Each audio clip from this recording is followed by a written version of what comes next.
Hello and welcome. Tomorrow is June 19th. What happened on that day in American history, and what does it mean for us today? My name is Judge Karimo Hill Harvey. I am the chair of the Sarasota County Bar Association's Council for Diversity and Inclusion. Today's presentation is a collaboration between the Sarasota County Bar Association and the Manatee County Bar Association. Our groups thought it was important to present a discussion of Juneteenth, an important but sometimes misunderstood chapter of American legal history. Our panelists will share their perspectives on Juneteenth and why it matters to all of us. But first, a quick housekeeping note. Our Zoom participants will have a chance later in the presentation to ask questions to our panelists. Please type your questions into the chat box so that we can collect and address your questions in the second part of the program. And now, let me introduce today's panel. We are joined by David Wilkins. Mr. Wilkins is an attorney and the president of the Minnesota Association for the Study of African American Life and History. He retired from the Dow Chemical Company in March 2014 after 25 years as a lawyer and human resource leader. In his last role for Dow, Mr. Wilkins served as an associate general counsel and as the company's director of ethics and compliance. Prior to going in-house with Dow, he was a member of a private law firm in Chicago. Mr. Wilkins also served as vice president and chief diversity officer for the American Red Cross from 2003 to 2005. Mr. Wilkins holds a Bachelor of Arts degree, magna cum laude, from Illinois Wesleyan University, and a Juris Doctorate from the University of Illinois School of Law, in addition to being an active member of ASALA. Mr. Wilkins volunteers at the African American Cultural Resource Center located at the North Sarasota Library. We also have with us Queen Zabriskie. Dr. Zabriskie is an associate professor of sociology and the 2019-2021 MacArthur Professor at New College of Florida. Professor Zabriskie primary teaching and research interests include race, class, and gender, social inequality, dance sociology, sociology of dance, sociology of culture, performance theory and practice, Black feminist thought, qualitative mythology, and culture, performance, and politics in the African Black diaspora. Dr. Zabriskie is a recipient of the Sarasota Magazine's 2021 Unity Award. She is also the co-founder of the Sarasota Anti-Racism Working Group's Peace Education and Action Center. Dr. Zabriskie received a Bachelor of Arts degree from Duke University and Masters of Arts and PhD degrees from Northwestern University. I now turn it over to our moderator, Lori Dorman of the Manatee County Bar Association. Thank you, Judge Hill Harvey, and happy Friday to everyone who is here. Before we get started, I want this to be a little bit more of an informal conversation. So Dr. Zabriskie and Mr. Wilkins, would it be okay if I call you by your first names? Yes, please do. Sure, please. All right, well, thank you. So David, I'm gonna start with you. Today is a very exciting Friday for us to have you here. But tell me, why this holiday, Juneteenth, June 19th, why that is such an important day. Thanks, Lori, and thank you, Judge Hill Harvey. Greetings to my sister, Mecca, and to everyone on the call today. Could we put up the slides if they're available, and I'll use those. And while we're doing that, and I've got them if we don't. So it is so wonderful, I think, that we have this discussion just a day ahead of the first formal recognition of Juneteenth. Annette Gordon-Reed, who you'll hear more about in the session today, described this morning Juneteenth as an opportunity for education and really one important part of the process of emancipation. So let's explore that a little bit. Go to the next slide if you would. In preparation yesterday, I happened to see a quote in the report, New York Times, from one of the dozen Republicans who thought this was a mistake and said in his, as I've got on the slide here, in a statement issued by the representative, he said this was an effort by the left to make America feel bad and convey, I guess, our country as all evil. That's precisely what it is not. It is simply a celebration of an important part of our history, which we'll get into more today. And it's tragic, I think, that our politicians are trying to create this false myth.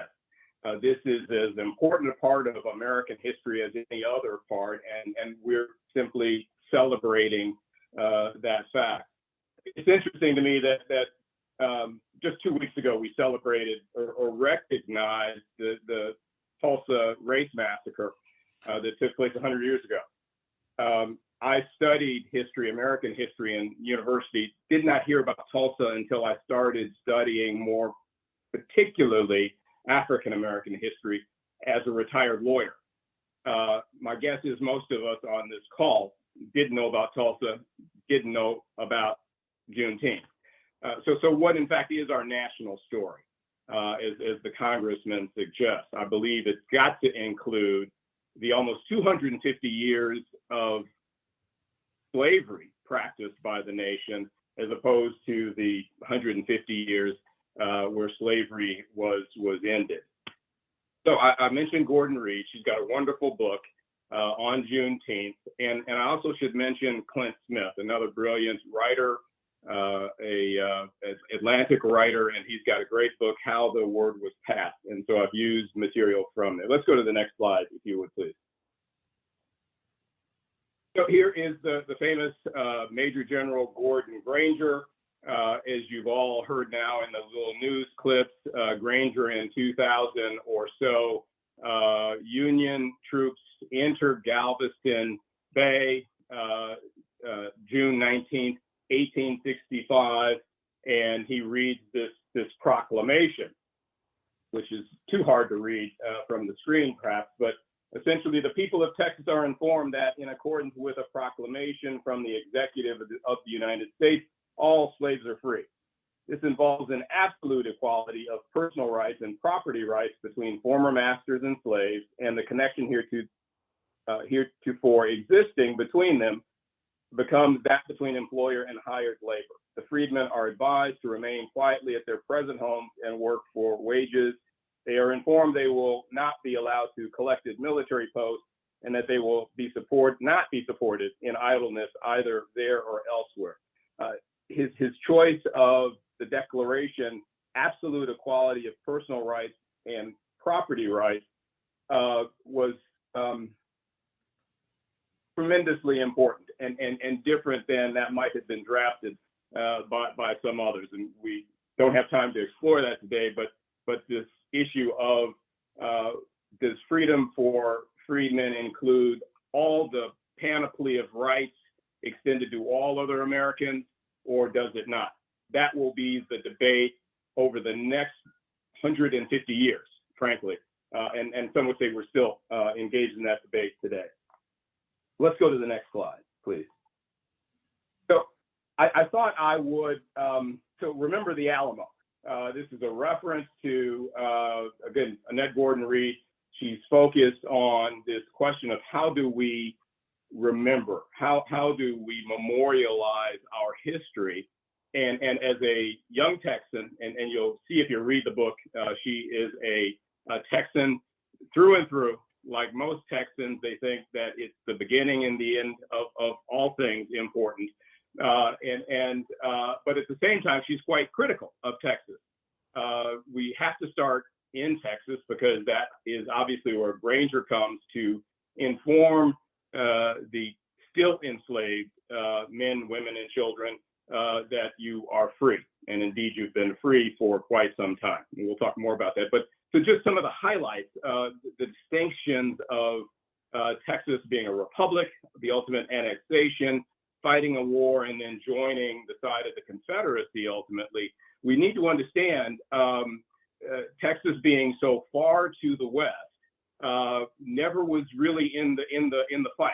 And so the Confederacy looked to Texas to continue raising cotton, which they did, which was really why people like Stephen Austin and William Barrett Travis, the hero of the Alamo, tried to attract European Americans to Texas, because bring your slaves, there's great cotton growing opportunities here, but they were also the breadbasket for the Confederacy.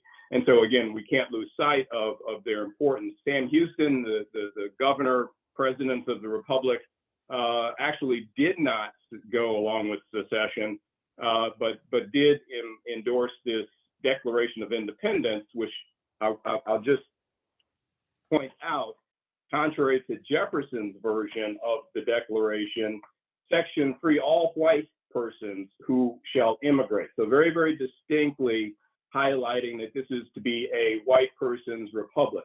Section 9, all persons of color who were slaves for life previous to their immigration to Texas and who are now held in bondage shall remain in the like state of servitude. And it goes on in the other section. So quite clearly, as a republic and ultimately as a state, the leaders of Texas intended for it to be a refuge for enslaved people, for enslavers to bring their slaves, hiding them from the dictates of the Emancipation Proclamation. Important to understand, of course, that the Emancipation Proclamation signed January 1, 1963. The Confederacy surrenders in April of 1965. Juneteenth we're celebrating 2 months later, and then the 13th Amendment is ratified in 1965 and ultimately becomes the prohibition against slavery. So just that history of Texas and its role both explains why it's the birth of Juneteenth, but why it's so important to understand in the context of the discussion.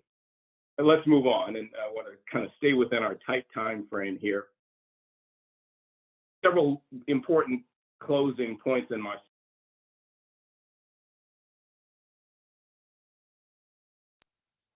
David, you're muted. You muted by accident. Or the switch over, I think. How's that? All right, so the emancipation was always a military strategy. Lincoln didn't want France or England to join the Confederacy, wanted to be able to enlist Black soldiers, which he did to the number of almost 200,000, and essentially wanted to cripple the South's ability to support itself, which is why the proclamation applied only to those states in rebellion, not to all, because slavery extended across all of the colonies. Granger's appearance didn't free all the enslaved. Clint Smith makes the point that many enslaved people continued to be enslaved for weeks and months and some years after even Juneteenth.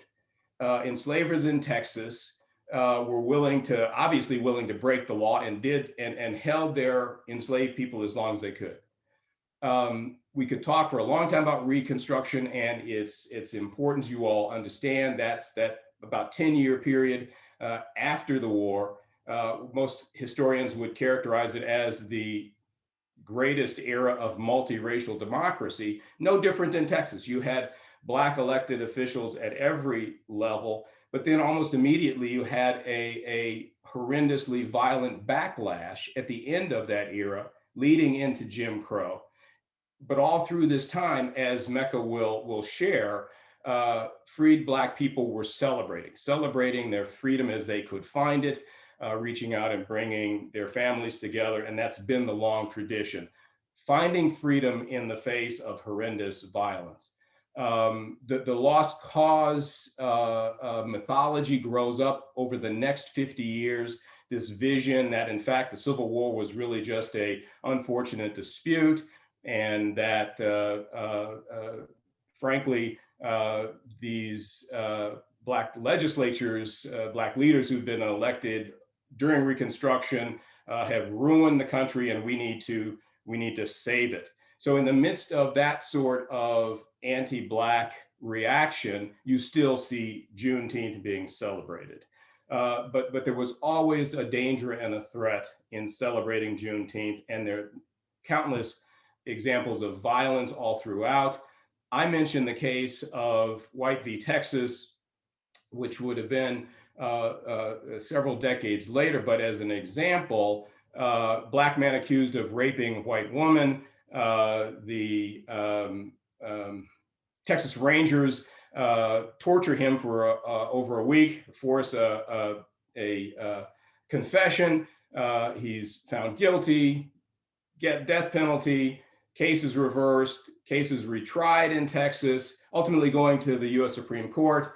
Hugo Block says this is clearly a violation of due process. Case is returned for a third trial. During that trial, the husband of the white woman walks into the Texas courtroom, shoots Bob White in the back of the head, hands the gun to the sheriff. He's ultimately tried, and within 30 minutes of the trial, he's exonerated and never serves a day of justice for his crime. So that's the reality of Jim Crow, the Reconstruction era, but all throughout this period, Black folks in Texas, and as the migration occurs west and north, they take Juneteenth with them. Let's go to my last slide here quickly. And just two comments from Gordon Reed. I've got to try to minimize this box so I can even read what I've put here. There we go. So she's talking about, obviously, the importance. She says the fear of Black imagination was strong all throughout slavery. That was one of the reasons free African Americans posed such a problem, and was one of the reasons the Texas Constitution prevented the immigration of free Black people into the Republic. Seeing that Black people could exist outside of legal slavery put a lie to the idea that Blacks were born to be slaves. You have to understand the empathy, the anger of returning Confederates coming back to their home states, to Texas, and finding Black people holding office, finding Black people doing jobs and work, and this again image of the enslaved person was completely destroyed, and the image of this all-white supreme entity as a state had to assert itself.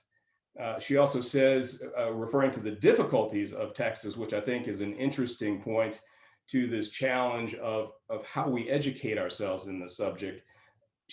She loved Texas, but she was honest, and she says, love does not require taking an uncritical stance toward the object of one's affections. In truth, it often requires the opposite. We can't be of real service to the hopes we have for places and people, ourselves included, without clear-eyed assessment of their and our strengths and weaknesses. So as to the question that was asked, this celebration is important because it gives us an opportunity to make that sort of clear-eyed assessment of who we are as a people, as a national being, and what does our history mean to all of us. So let me stop there and let's go to the next question.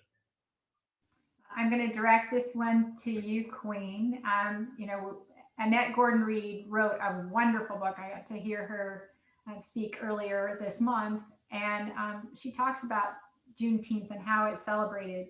I'm hoping that you can give us some more information about the celebration of Juneteenth, and maybe even talk a little bit about why this year's Juneteenth celebration is so incredibly special.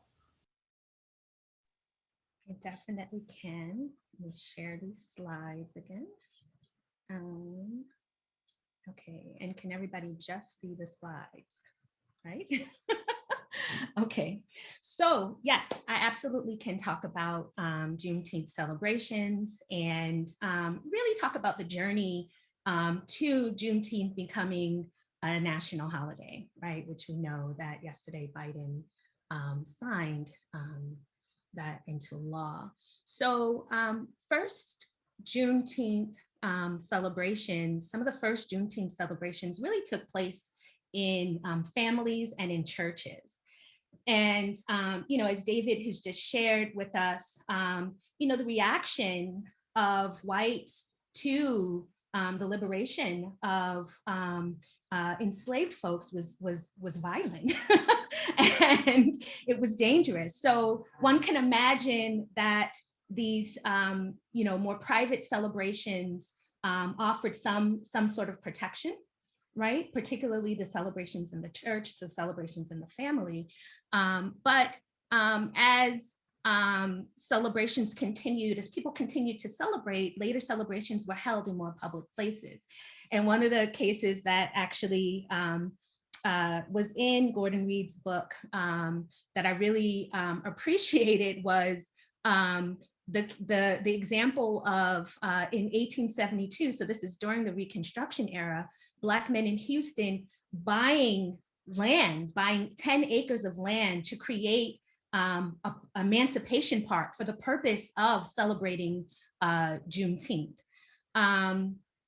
And you'll see there's like an image on this slide of actually, and you'll see a couple of images as I continue on with these different slides of a Juneteenth celebration that took place in Austin, Texas, in Eastwoods Park. And in this celebration, and I should say first celebration in Austin in 1867, sorry.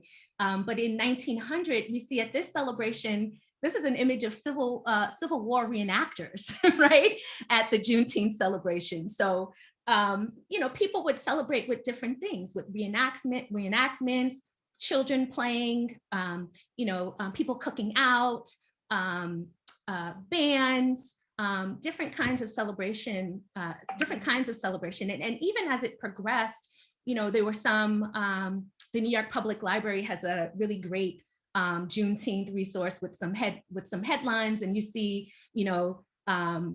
towards the 1930s, you see people holding interracial track meets, right? You see examples of, prisoners being freed for Juneteenth. So there's as it progresses, there's a variety of ways in which people celebrate Juneteenth. It's important to understand that, as David has just so wonderfully shared, Juneteenth, June 19th marks, the day in which those who were enslaved in Texas learned, in Galveston, Texas in particular, learned of their emancipation. And in different states, there are different, in other states, there are different emancipation days. So I thought it was important to note that in Florida, just a month earlier, right, May 20th, 1865, General Edward McCook read the Emancipation Proclamation in Tallahassee, Florida, and that actually marks when emancipation took place in Florida. And as again, David said, we have to wait to the 13th Amendment, right? And so we really can think about Juneteenth as, and Texas really as the last state in the Confederacy, right, where slavery ended. And so we can think about Juneteenth as symbolizing the defeat of that rebellion, right, against our country. And of course, we know, right, that people tried to hold on to whatever. And as David said, people didn't, easily give that up. And there's a whole wave of violence, right, that happened after that and intensified. We can sort of think about the great work of the Equal Justice Initiative, who talks about from 1865 until 1950, we have 6,500 lynchings, right, that happened as evidence of that wave of violence. And we know that there are other things like the Black Codes and the convict leasing system and all of that, through which people try to reinstitute slavery by a different name, as the title of that book tells us. The title of a book about the convict leasing system tells us. But early celebrations were celebrations of the freedom of people that Black folks knew. Quote from Annette Gordon Reed, whose book I read thanks to David, who says, although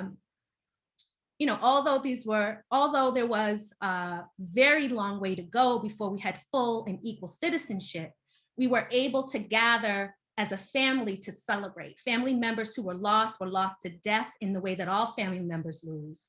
No one was being sold away, right? And so when I read this, I thought that was absolutely powerful because it really helps to think about the humanity, right, of those who were enslaved, right, and the humanity and the ways in which these celebrations helps to affirm that humanity. And also the way in which these celebrations, these annual celebrations, we can really think about them as what Resmaa Menakem talks about in My Grandmother's Hands as communal healing practices, right? These annual celebrations become rituals where families and communities could come together, right? And affirm those bonds and celebrate what bit of freedom that they did have, affirm their humanity, heal, construct a new possibility, challenge ideas of white supremacy, and the naturalness of the racial order, and imagine new possibilities. David just so nicely gave us that other quote that talks about the fear of the Black imagination, right? Well, these become spaces where people can sort of remember and imagine new possibilities that help them. And as Resmaa Menakem tells us in his work, that these, racism and white supremacy impacts us on a bodily level, right? And so, and we embody this racial trauma, and it can get passed on intergenerationally. So these intergenerational community healing practices and healing rituals, which Juneteenth is important for fostering resilience, right? In our bodies, in our communities, in our families, in ourselves. And also he talks about plasticity in our brains. So we know that after this order was given, what happened was that something called the Great Scatter, right? What historians talk about is the Great Scatter, where people left, right, to exercise their freedom, to find other places where they could, obtain work, where they could hopefully not experience so much violence, but to also really find family members, right? As that quote I just read tells us, right? Core part of being enslaved was that your loved ones, your mother, your child, your siblings, your lover, your partner could be sold off at any moment. So people went out in search of these family members in those early days. And so the celebration of Juneteenth moved, right? As people from Texas moved to other states to exercise their freedom, it moved. And Juneteenth celebrations were largely grassroots celebrations within the Black community. And Juneteenth received more of a national recognition from a decision by Reverend Ralph Abernathy and Coretta Scott King to organize a Juneteenth Solidarity Day as part of the Poor People's Campaign, or the Poor People's March that took place in Washington, D.C. after King was assassinated. And if y'all haven't heard Coretta Scott King's speech, I encourage you all to go and listen to it, where she talks about racism, poverty, and war, and the ways in which it is creating violence in our nation and impacting poor Blacks and poor whites, Blacks of all socioeconomic status and poor whites in particular, but all of us in our country. And it really resonates when we think about the kind of violence that we're seeing in our country today in so many realms. Texas becomes the first state in 1980 to pass a bill that makes Juneteenth a state holiday. And this is through the work of a freshman senator, State Senator Albert Edwards. And in Florida, we actually, through the work of Alzo Redrick, Sr., who was a member of the House of Representatives in Florida, in 1991, Florida, there's a bill that gets passed recognizing June 19th as Juneteenth Day. And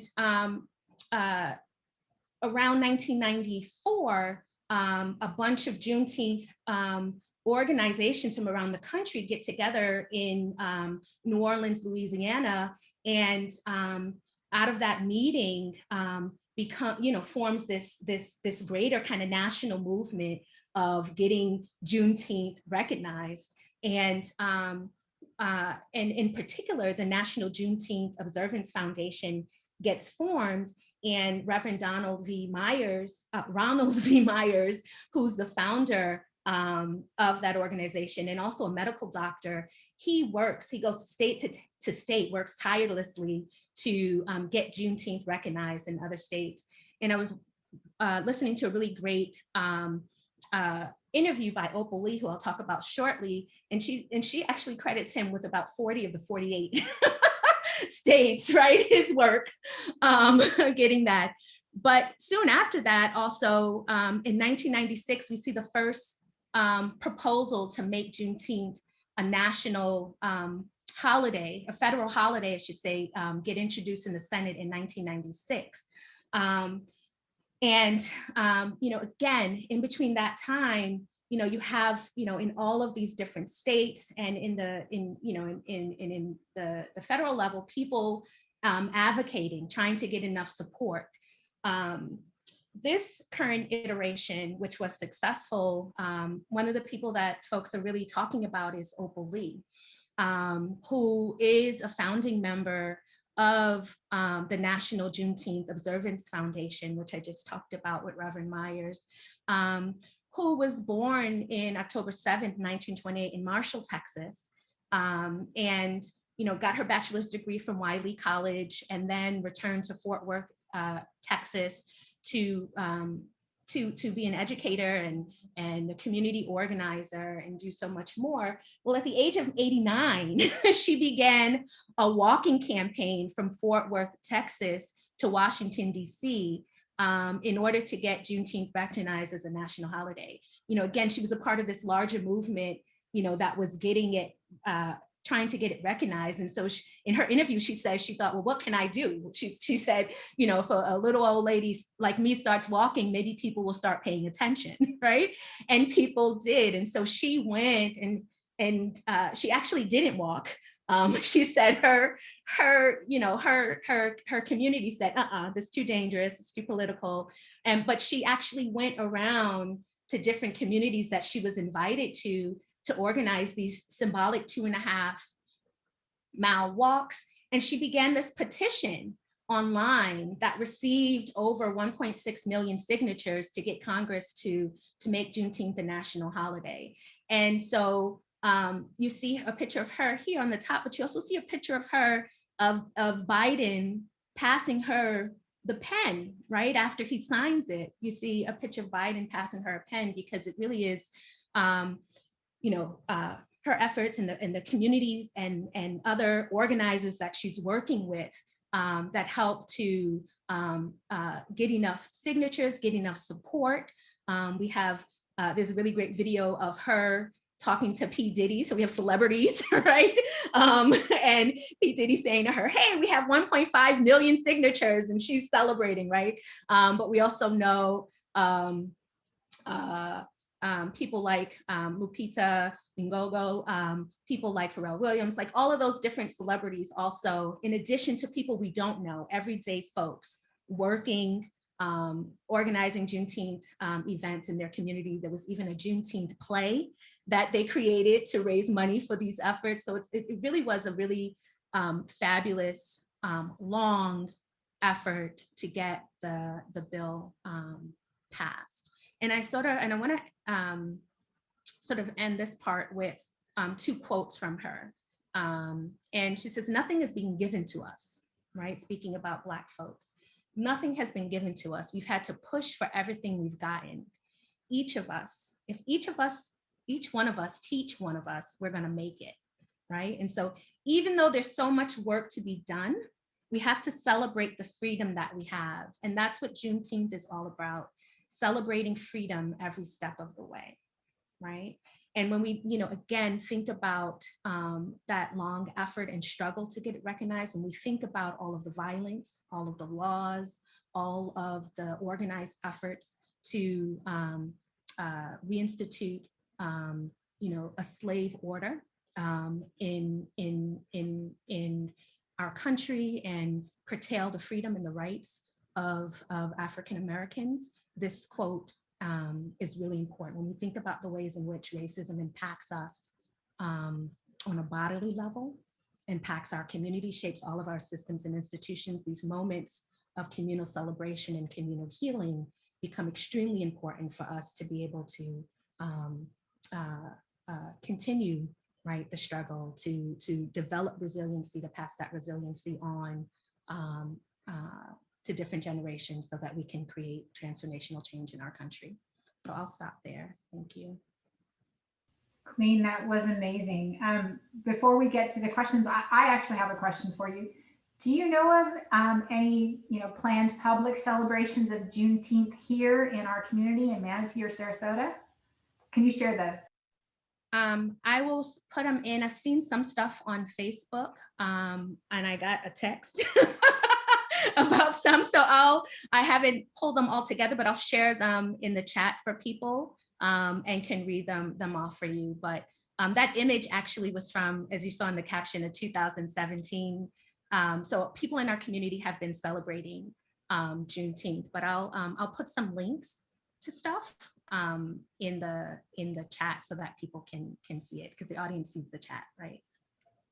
They do actually, and that would be wonderful. Ilyas, shall I turn it over to you now so you can ask some audience questions? Sure. All right. And so we've got some questions from the audience. A few people have asked me to ask questions on their behalf. So this question is from Wes Bixby. Do recent state laws prohibit teaching our children about this important date and the history of slavery? Will the law against teaching critical race theory be challenged in court?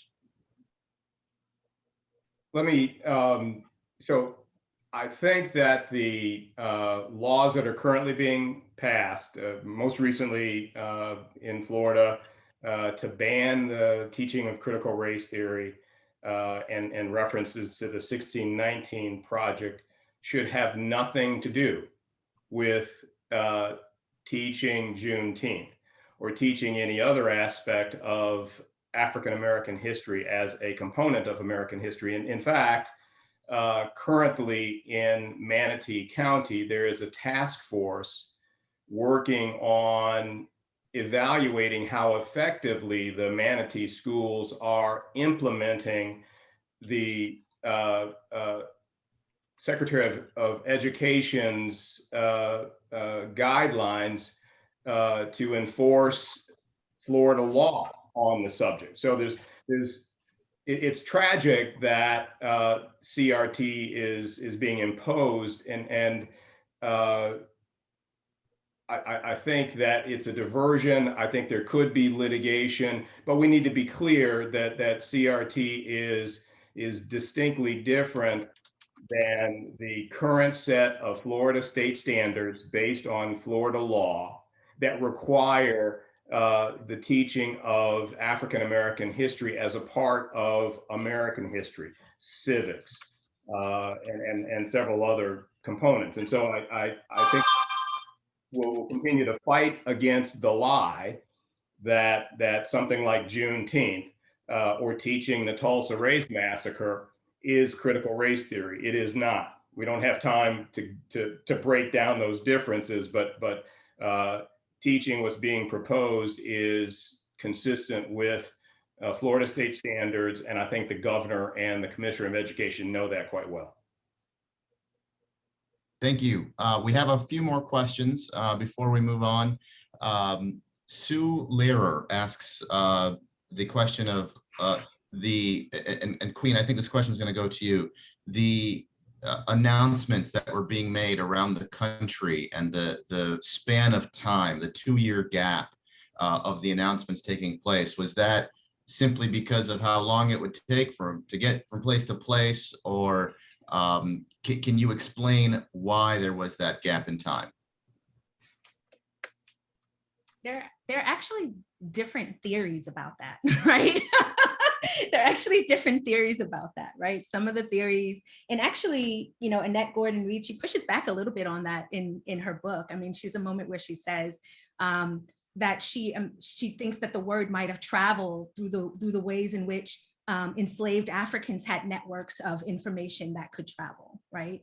So she imagines that for some people, the word might have traveled, right? Because the word about things traveled, right? Like the word about the Haitian Revolution traveled, right? So the word about things traveled. So she wants to push back against that a little bit. But there's some theories that say that some of the folks who were plantation owners wanted to get another crop out, right? So they didn't want to sort of tell folks or release folks because of that. There's some theories that say that, you know, the troops were there and they knew, but they waited to tell, you know, for this kind of same reason. But essentially, I mean, I think you had all around the country soldiers being authorized to go around and enforce, right, this Emancipation Proclamation, right, going around to enforce the ending, going around the Confederacy, right, the states in the Confederacy to enforce this. And so, yes, some of the theories do talk about, you know, the time it took for different people to get to where they need to go. But essentially, there was resistance to it. People did not accept it. And I think, as David has so nicely shared, you know, people really, you know, Texas had this long history.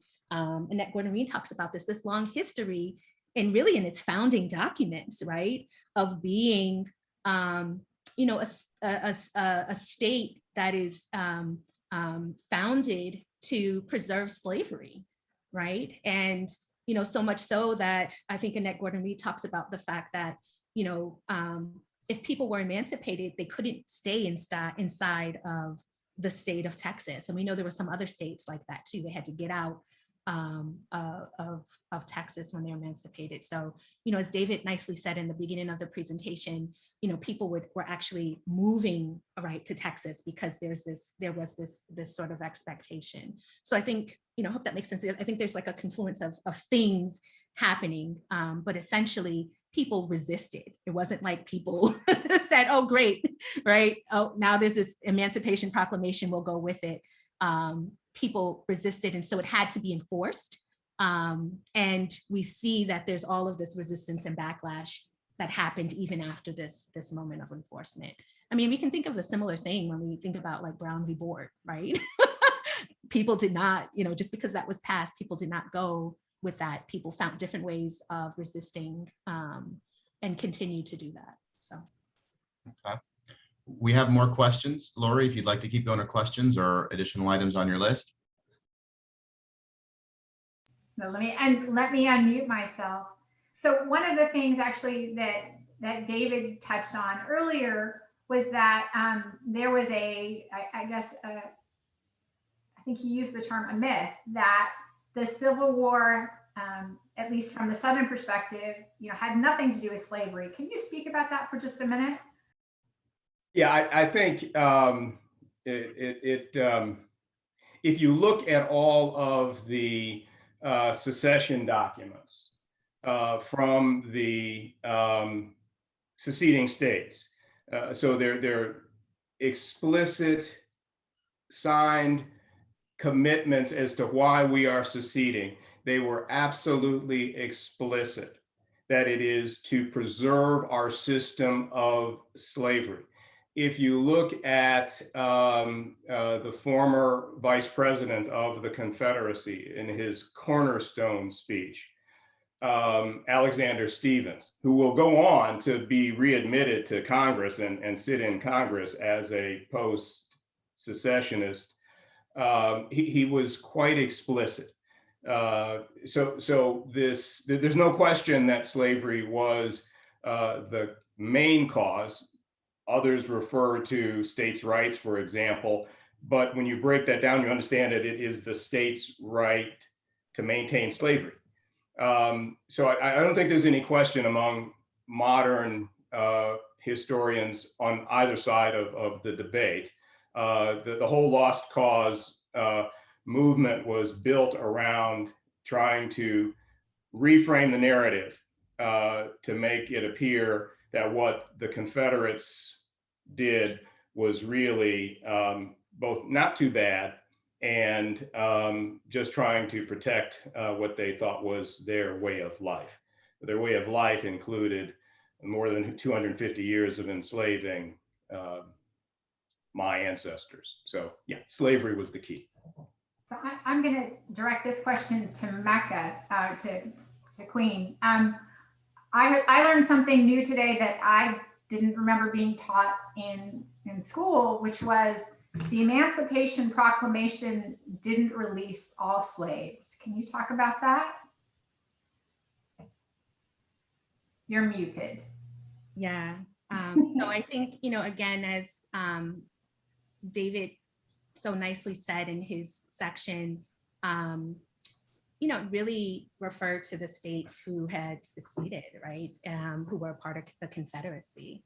And so I'm not sure what else you want me to say about that, but it didn't. And so, it takes the 13th Amendment, right, to actually, to end that. And so, David, maybe you want to say more. No, that's absolutely right. I mean, Lincoln was very, very cautious. It was a year-long process to get to even that as an emancipation provision. He wanted to maintain the border states who were slave-holding states, and so he was quite the politician. Great liberator that he is, but he was still a politician, and ultimately got there. But that was the driver. Mm-hmm. Let me ask one last question. What are some ways our audience might recognize and celebrate Juneteenth here in our community? And this is for the panel. Let me just, I mean, I think, I'll follow. Yeah, no. I think first and foremost, educating oneself. I know that I continue to learn a lot about this history, and that's one of the things I appreciated about reading Annette Gordon-Reed's book.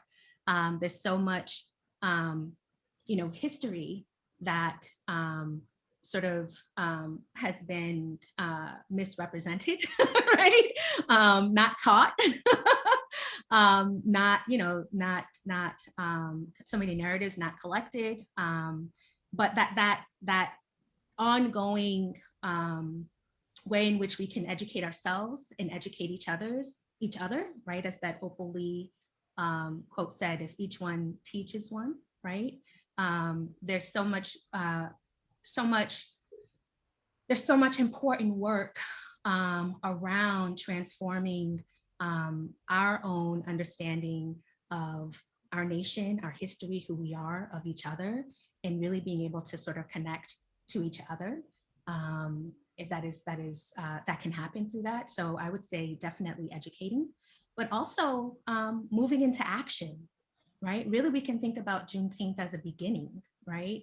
As the beginning of a long, effort that had been going on from before Juneteenth, right? We can think about, the Black soldiers who fought in the Civil War, right? Like this long effort, right?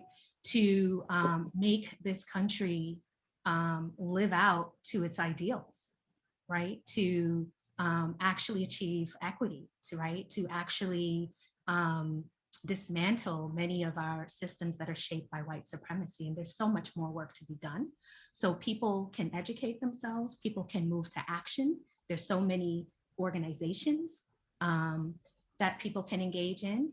And then people can also, right, celebrate, enjoy, as I said, that celebration, that music, that dance, those family histories, that remembering is super important for really challenging the ways in which racism and white supremacy negatively impacts us on a bodily level, negatively impacts what we think is possible, limits our imagination, right? So all of those things are important for really understanding new possibilities. So, David?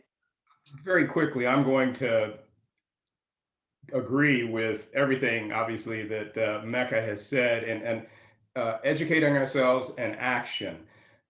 I think we have a wonderful opportunity. Someone raised this issue of critical race theory, and we see what's happening around the country with these efforts to restrict what our young people learn about themselves and their history. So I think we've got obviously a good number of lawyers on the call today and others. We can be active in challenging that. We can educate ourselves as to what critical race theory is, but then go beyond to say what is being taught, what should be being taught, again, consistent with existing standards in most of the states. We teach every aspect of American history, no matter how uncomfortable it makes us. But we grow from that and we learn from that, and we're hopefully becoming a better society. So education and action is the way to celebrate, not just Juneteenth, but we're focused on Juneteenth and hallelujah for it. So again, thank you all very much. Okay. We hope you found today's panel discussion informative. Juneteenth is an important celebration for all Americans.